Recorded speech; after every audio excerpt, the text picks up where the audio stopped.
नमस्कार दोस्तों, स्वागत है आपका करंट अफेयर शो पर। आज 18 मार्च 2022 के इम्पोर्टेंट क्वेश्चंस के साथ मैं राजीव शर्मा आपका स्वागत करता हूं। सबसे पहले मैं आपको और आपके परिवार को होली की शुभकामनाएं देता हूं। दोस्तों, अगर आपने ये वीडियो लाइक नहीं किया है तो इसको लाइक जरूर कर दें और इसको शेयर कर दें अपने दोस्तों के बीच, जिससे उन सभी तक इसकी इन्फॉर्मेशन पहुंच सके। और अगर आप हमारे चैनल को अभी तक सब्सक्राइब नहीं किए हैं तो इसको सब्सक्राइब भी कर दें। तो इस तरह की वीडियोस जिससे आपको मिलती रहे, साथ में दूसरी जी की वीडियोस भी आपको मिलती रहे। तो शुरू करते हैं आज की करंट अफेयर्स शो के questions. Question number 1, Moody's investor service ने कैलेंडर वर्ष 2022 के लिए भारत के विकास पूर्वानुमान को 9.5% से घटाकर कितना कर दिया है? ऑप्शंस देख लीजिए। Option A 9%, option B 9.1%, option C 9.2% और ऑप्शन डी 8.9%। तो इसका सही उत्तर है ऑप्शन बी, 9.1% इन्होंने इस अनुमान को घटाकर कर दिया है। मूडीज इन्वेस्टर सर्विस ने कैलेंडर वर्ष 2022 के लिए संभावना जताई है कि भारत की विकास दर 9.5% से घटकर 9.1% हो जाएगी।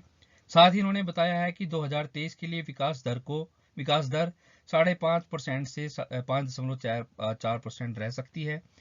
इसका कारण इन्होंने बताया है कि रूस और यूक्रेन के मध्य में जो युद्ध चल रहा है, उसके कारण विश्व स्तर पर जो खाद्य वस्तुओं की कीमतें बढ़ती जा रही हैं, कच्चे तेल की कीमतें बढ़ती जा रही हैं, तो उसका प्रभाव भारत की अर्थव्यवस्था की विकास दर पर पड़ेगा।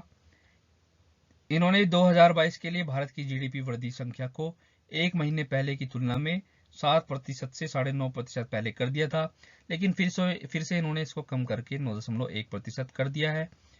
इसका कारण देखिए, मैंने आपको बताया है पहले ही कच्चे तेल वाला। तो इसका कारण ये स्पेशली ये है कि भारत एक कच्चे तेल का एक बहुत बड़ा आयातक है। उसके कारण ही इनको ये महंगाई झेलनी पड़ सकती है कच्चे तेल के कारण। और अर्थव्यवस्था की दर भी कम, विकास दर भी कम हो सकती है। हालांकि इन्होंने एक अनुमान जताया है कि अगर कृषि निर्यात पर भारत अपने ध्यान देता है तो वैश्विक उच्च कीमतों से अल्प अवधि में इनको लाभ मिल सकता है, क्योंकि भारत एक अधिशेष अनाज उत्पादक है और अनाज को निर्यात करके, क्योंकि विश्व स्तर पर अभी अनाज की कमी महसूस की जा रही है, कमी हो रही है, तो उसके कारण भारत को इसमें राहत मिल सकती है अगर भारत अपने कृषि निर्यात को प्रमोट करता है, इनको बढ़ावा देता है अच्छे से। क्वेश्चन नंबर 2, हाल ही में किस देश में 7.4 तीव्रता का भूकंप आया है? ऑप्शंस देख लीजिए। इंडोनेशिया, भारत, मलेशिया या जापान। तो इसका आंसर है ऑप्शन डी, जापान में 7.4 तीव्रता का भूकंप आया है। देखिए, जो भूकंप आया जापान के फुकुशिमा तट पर आया था, 7.4 तीव्रता वाला भूकंप। इसके कारण एक छोटी सुनामी भी इस तट से टकराई, लेकिन बृहस्पतिवार सुबह को किसी बड़ी सुनामी की वार्निंग को हटा लिया गया। बोला गया कि इस तरह की कोई लहर नहीं आने वाली है। इस भूकंप के कारण 14 प्रांतों के 22 लाख से अधिक घरों में बिजली ठप हो गई थी। ये जापान के बारे में कुछ फैक्ट्स बताए गए हैं। जापान 4 बड़े और अनेक छोटे द्वीपों का एक समूह है और एशिया महाद्वीप के पूर्व में स्थित है। जापान की जो ये द्वीप हैं, 4 बड़े द्वीप, इनके बारे में बड़े क्वेश्चन आते हैं एग्जाम्स में। कई बार इनके सीक्वेंस पूछ लिए जाते हैं, नॉर्थ से लेकर साउथ या साउथ से लेकर नॉर्थ तक। कई बार इनके आकार से संबंधित प्रश्न आते हैं, तो इसको आप तैयार कर सकते हैं अच्छे से। इसका देखिए कारण ये बताया गया है कि क्यों जापान में इतने भूकंप आते हैं।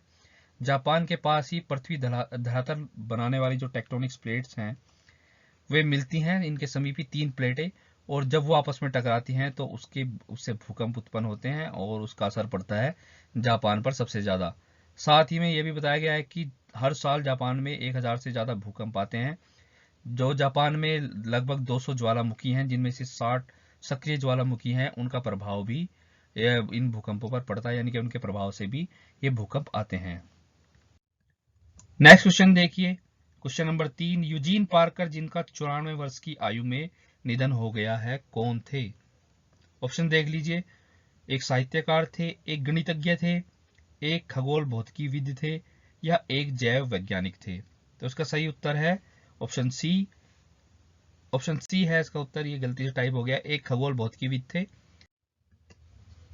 फैक्ट्स देख लेते हैं इनके बारे में। यूजीन पार्कर नासा के पार्कर सोलर प्रोब के खगोल भौतिकीविद थे। पार्कर सोलर प्रोब जो आप नाम देख रहे हैं पार्कर, ये इन्हीं के नाम पर पड़ा है, यूजीन पार्कर के नाम पर ही। नासा ने जो सूर्य के अध्ययन के लिए अपना एक यान भेजा था, उस पर ये काम करते थे और सूर्य को समझने पर इनका काम केंद्रित था। ये इन्होंने बताया है, पार्कर सोलर प्रोब मिशन की शोभा बढ़ाता है इनका नाम। इन्होंने एक प्रस्तावना दी थी, एक परिकल्पना दी थी कि सूर्य सौर पवन नामक एक घटना उत्पन्न करता है। सौर पवन यानी कि सोलर विंड जिसको बोलते हैं, वो सूरज उत्पन्न करता है, जिसमें क्या होता है कि आवेशित कणों की एक स्थिर धारा सूरज से बाहर सौर मंडल में बहती है। नासा का पार्कर सोलर प्रोब अगस्त 2018 में सूर्य की दृश्य सतह से 4 मिलियन मील के भीतर गोता लगाकर सूर्य के बाहरी वातावरण, जिसे कोरोना कहा जाता है, का अध्ययन करने के लिए लॉन्च किया गया था। 2018 में इसको लॉन्च किया गया था, इस पार्कर सोलर प्रोब को, जो 4 मिलियन की मील के अंदर तक गया था, यानी कि सूर्य से 4 मिलियन मील, जिसका अगर देखें तो किलोमीटर में डिस्टेंस वो होगी 6.5 मिलियन, यानी कि 65 लाख किलोमीटर नजदीक तक गया था सूरज के। और सूरज का बाह्य दृश्य जो बाहरी जो वातावरण होता है, जो दृश्यमान होता है, उसको हम कोरोना बोलते हैं, उसका अध्ययन करने के लिए यह पार्कर सोलर प्रोब 2018 में लॉन्च किया गया था। नेक्स्ट क्वेश्चन देखते हैं, क्वेश्चन नंबर 4। महात्मा गांधी के नाम पर ग्रीन ट्रायंगल का उद्घाटन कहाँ किया गया है? ऑप्शंस हैं सऊदी अरब में, बांग्लादेश में, नेपाल में या माडागास्कर में। तो इसका सही आंसर है ऑप्शन डी, माडागास्कर में महात्मा गांधी के नाम पर ग्रीन ट्रायंगल का उद्घाटन किया गया है। आजादी के अमृत महोत्सव के हिस्से के रूप में माडागास्कर की राजधानी में महात्मा गांधी के नाम पर इस ग्रीन ट्रायंगल का उद्घाटन किया गया। माडागास्कर की राजधानी एंटानानारिवो है। एंटानानारिवो की मेयर नैना एंड्रिया टिटेहना, सरल सा नाम है थोड़ा, और माडागास्कर में भारत के राजदूत अभय कुमार ने संयुक्त रूप से इसका उद्घाटन किया।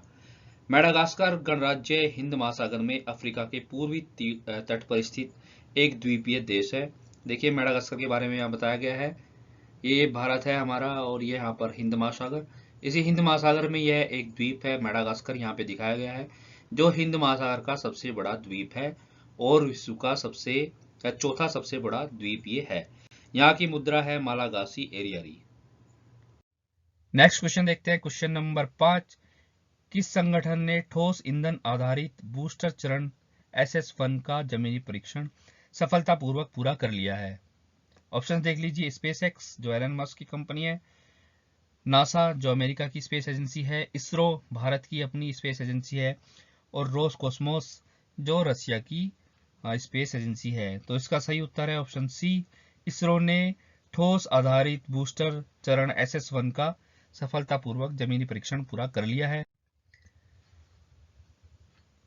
इसरो ने अपने नए लघु उपग्रह प्रक्षेपण यान यानी कि SSLV small satellite launch vehicle, जिसका पूरा नाम है, कि ठोस ईंधन आधारित बूस्टर चरण SS1 का जमीनी परीक्षण सफलतापूर्वक पूरा कर लिया है। अब इस परीक्षण के साथ इसके सारे चरण, 3 चरण थे इसमें, सारे पूरे हो गए हैं और इसके बाद अब ये छोटे उपग्रह को छोड़ने के लिए, प्रक्षेपण करने के लिए तैयार हो गया है SSLV। अभी तक क्या होता था कि छोटे उपग्रह को लॉन्च करने के लिए भी PSLV यानी कि पोलर सैटेलाइट लॉन्च व्हीकल का यूज किया जाता था, और बड़े जब उपग्रह छोड़े जाते थे उनके साथ ही छोटे उपग्रह को भी इसके साथ संयुक्त कर दिया जाता था प्रक्षेपण में, लेकिन इनके लिए कोई विशेष लॉन्चर व्हीकल हमारे पास उपलब्ध नहीं था।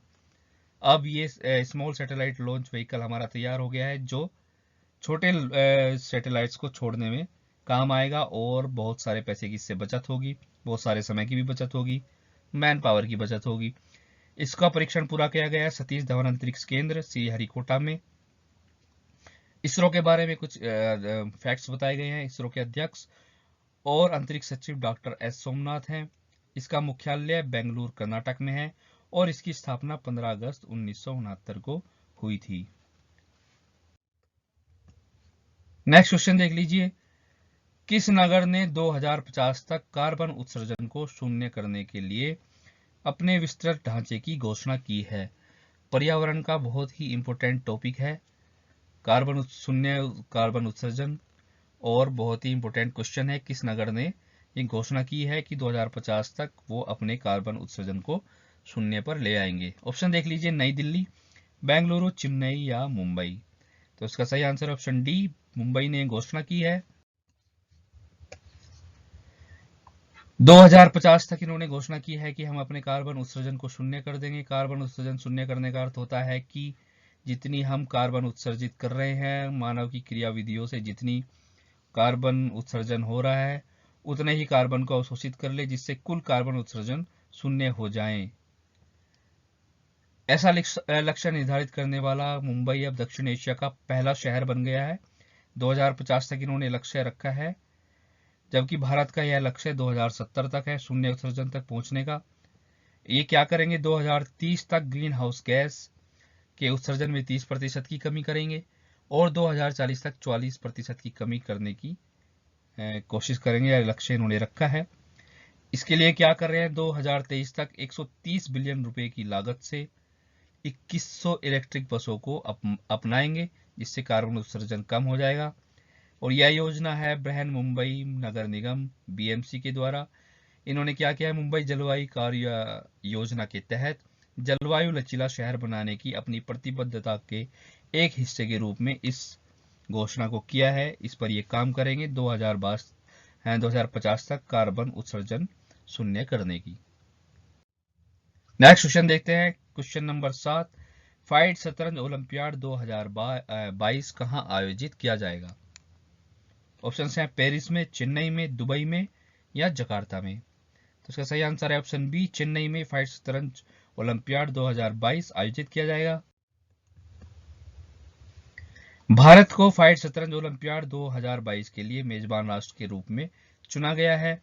यह 24वां संस्करण होगा इस फाइड शतरंज ओलंपियाड का, जो 26 जुलाई 2022 से 8 अगस्त 2022 तक खेला जाएगा। और इसको खेला जाएगा चेन्नई के पास एक ममल्लापुरम स्थान है, जिसमें Sheraton Mahabalipuram resort and convention centre में यह प्रतियोगिता आयोजित की जाएगी। 1927 में अपनी स्थापना के बाद से यह पहली बार है जब भारत फाइड शतरंज ओलंपियाड की मेजबानी करेगा। यानी कि इस चैंपियनशिप की 1927 से शुरू हुई थी, तब से इस चैंपियनशिप की पहली बार मेजबानी भारत को मिली है। ममल्लापुरम के बारे में बताया गया है, ये 7वीं और 8वीं शताब्दी के हिंदू स्मारकों की यूनेस्को की विश्व धरोहर स्थल है। हिंदू स्मारक यहाँ पे बने हैं 7वीं और 8वीं शताब्दी के जो स्मारक हैं, और यूनेस्को की विश्व धरोहर स्थल में भी ममल्लापुरम शामिल है। चेन्नई के समीप लगभग 60 किलोमीटर दूर यहाँ से पड़ता है, चेन्नई से। नेक्स्ट क्वेश्चन देख लीजिए, क्वेश्चन नंबर 8, नितिन गडकरी ने कौन सी पहली ग्रीन हाइड्रोजन फ्यूल सेल युक्त ईवी यानी कि इलेक्ट्रिक व्हीकल का उद्घाटन किया है? इंपॉर्टेंट क्वेश्चन है ये भी एनवायरनमेंट के नजरिए से। ऑप्शन देख लीजिए, Tata Nexo electric vehicle EV, Hyundai star, Maruti Brezza EV या टोयोटा मिराई। तो इसका सही आंसर है ऑप्शन डी, टोयोटा मिराई का इन्होंने उद्घाटन किया है। नई दिल्ली में इसका उद्घाटन इन्होंने किया। टाटा मिराई का दुनिया के सबसे उन्नत प्रौद्योगिकी विकसित green hydrogen fuel cell electric vehicle, सबसे उन्नत प्रौद्योगिकी वाला यह फ्यूल सेल इलेक्ट्रिक व्हीकल होगा। टोयोटा मिराई भारत का पहला ईंधन सेल इलेक्ट्रिक वाहन है जो पूरी तरह से हाइड्रोजन द्वारा संचालित है। पूरी तरह से हाइड्रोजन से यह ऑपरेट होगा टोयोटा मिराई, और यह भारत में अपनी तरह की पहली परियोजना है जो देश में हरित हाइड्रोजन आधारित पारिस्थितिकी तंत्र का निर्माण करेगी। यह भारत को 2047 तक ऊर्जा आत्मनिर्भर बनाने में मदद करेगी। तो हाइड्रोजन बेस्ड एक मॉडल निकाला है, कार की बात चल रही है, जिसको हम बोलते हैं फ्यूल सेल इलेक्ट्रिक व्हीकल, जो टोयोटा ने बनाई है। मिराई नाम इसको दिया है इस मॉडल को। इसका उद्घाटन ही नितिन गडकरी ने किया है, जो अभी केंद्रीय सड़क परिवहन और राजमार्ग मंत्री हैं केंद्र सरकार में।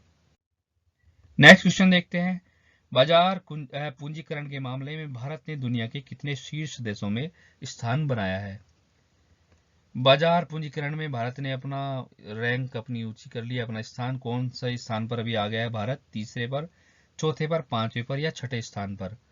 तो इसका सही आंसर है ऑप्शन सी, पांचवें स्थान पर बाजार पूंजीकरण यानी कि मार्केट कैप में अब भारत का स्थान आ गया है 5वें नंबर पर। भारत के इक्विटी बाजार ने बाजार पूंजीकरण के मामले में दुनिया के शीर्ष 5 देशों में प्रवेश किया है। ब्लूमबर्ग के अनुसार, ब्लूमबर्ग की रिपोर्ट है कि भारत का कुल बाजार पूंजीकरण 3.21 ट्रिलियन अमेरिकी डॉलर हो गया है। 5वें नंबर पर ये आ गए हैं, ब्रिटेन को पिछाड़कर, यूनाइटेड किंगडम को पिछाड़कर, जो अभी छठे स्थान पर हैं। और इनका मार्केट कैप, इंडिया का मार्केट कैप 3.21 हो गया है। ब्रिटेन का लगभग, यूनाइटेड किंगडम का जो मार्केट कैप है वो 3.19 के लगभग है। और पूरे विश्व के बाजार का पूंजीकरण है अभी 109.22 ट्रिलियन अमेरिकी डॉलर। इसमें अमेरिका रैंकिंग में सबसे ऊपर है मार्केट कैप में, बाजार पूंजीकरण में। इसकी जो मार्केट कैप है वो अभी 47.32 ट्रिलियन अमेरिकन डॉलर है। इसके बाद चीन का स्थान आता है, उसके बाद नंबर 3 पर है जापान, नंबर 4 पर हांगकांग है और नंबर 5 पर आ गया है हमारा भारत।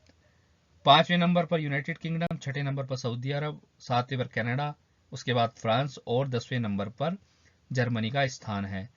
तो अच्छी अर्थव्यवस्था को पछाड़कर भारत ने स्थान बनाया अपना 5वां नंबर बाजार पूंजीकरण के मामले में। नेक्स्ट क्वेश्चन देखते हैं, किस बैंक ने IFR एशिया अवार्ड्स 2021 में Asian bank of the year जीता है? ऑप्शंस देख लीजिए, ICICI बैंक, एशियाई विकास बैंक, HDFC बैंक या एक्सिस बैंक। तो इसका सही आंसर है ऑप्शन डी, एक्सिस बैंक ने एशियाई अवार्ड 2021 में Asian bank of the year जीत लिया है। एशियाई निवेश बैंकिंग क्षेत्र में व्यापक कवरेज और विशेषज्ञता की गहराई के लिए एक्सिस बैंक को यह पुरस्कार दिया गया है। और इसी वर्ष बैंक ने फाइनेंस एशिया कंट्री अवार्ड्स में भारत में सर्वश्रेष्ठ DCM हाउस का पुरस्कार भी जीता है। तो 2 क्वेश्चन यहाँ से निकल कर आ जाते हैं, एक एशियाई बैंक ऑफ द ईयर किसको दिया गया है और एक ये वाला अवार्ड, भारत में सर्वश्रेष्ठ DCM हाउस का अवार्ड किसने जीता है। दोनों पुरस्कार इसी वर्ष जीते हैं एक्सिस बैंक ने। ब्लूमबर्ग लीग टेबल रैंकिंग में एक्सिस बैंक लगातार 15 कैलेंडर वर्षों से नंबर 1 पर रहा है। 15 वर्षों से नंबर 1 भी है एक्सिस बैंक इस लीग टेबल रैंकिंग में। मॉर्गन स्टैनली को IFR एशिया अवार्ड 2021 में बैंक ऑफ द ईयर घोषित किया गया है। ये वर्ल्ड लेवल पर इनको मिला है मॉर्गन स्टैनली को। JSW ग्रुप को issuer of the year award से इसी में सम्मानित किया गया है IFR एशिया अवार्ड 2021 में। तो ये थे आज 18 मार्च के important current affair questions. I hope आपको ये क्वेश्चन अच्छे लगे होंगे और इंपोर्टेंट भी हैं सारे क्वेश्चंस। हमारी इस वीडियो को लाइक करें और शेयर करें अपने दोस्तों के बीच में। साथ ही हमारे चैनल को कर ले सब्सक्राइब।